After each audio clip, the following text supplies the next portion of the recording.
మారుమూల పల్లెలో విరిసిన విద్యా కుసుమం ఆ యువకుడు. తల్లిదండ్రులు నిరక్షరాస్యులైనా మార్గనిర్దేశం చేసేవారు లేకున్నా చదువులు అత్యున్నత ప్రతిభ చూపుతున్నాడు.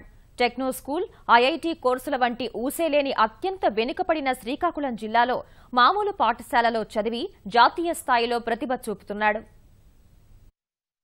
శ్రీకాకుళం జిల్లా రణస్థలం మండలంలోని లంకపేట కనీసం బస్సు సౌకర్యం కూడా లేని మారుమూల పల్లెటూరు. చదువుకునేందుకు సరైన సౌకర్యాలు కూడా లేవు.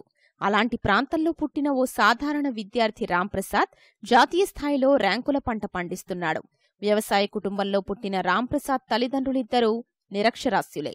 చిన్నప్పట్నుంచి చదువులో ఎంతో చురుగ్గా ఉండే రాంప్రసాద్ను తల్లిదండ్రులు కష్టపడి పక్క ఊరికి పంపించి మరీ చదివించారు. చదువే లోకంగా రాంప్రసాద్ సైతం రెట్టించిన ఉత్సాహంతో అన్ని పరీక్షల్లోనూ ఉత్తమ ప్రతిభ కనబర్చాడు.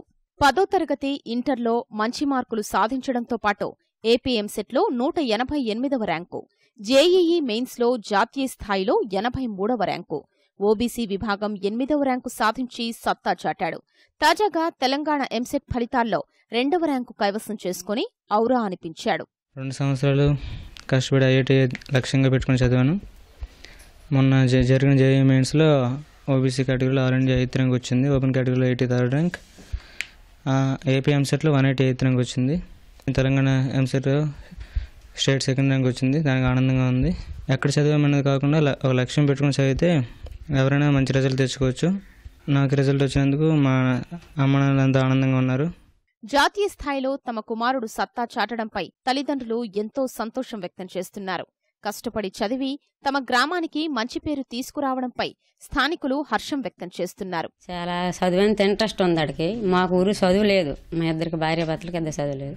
ఆడైనా శుభ్రం చదువుకొని బాగా బాగుపడితే బాగుంటుంది. ఊరికైనా పేరు వస్తుంది, మాకు కూడా పేరు ఉంటుంది అని బాధపడ్డాము. చదివాడు, మా ఊహించకంటే బాగా చదివాడు. మా వ్యవసాయం చేసుకొని బాధపడ్డాము.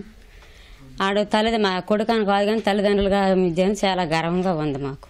జేఈఈ అడ్వాన్స్ పరీక్షలో మంచి ర్యాంకు సాధించి ముంబై ఐఐటీలో కంప్యూటర్ సైన్స్ చదవాలనేదే తన లక్ష్యమని రాంప్రసాద్ తెలిపాడు.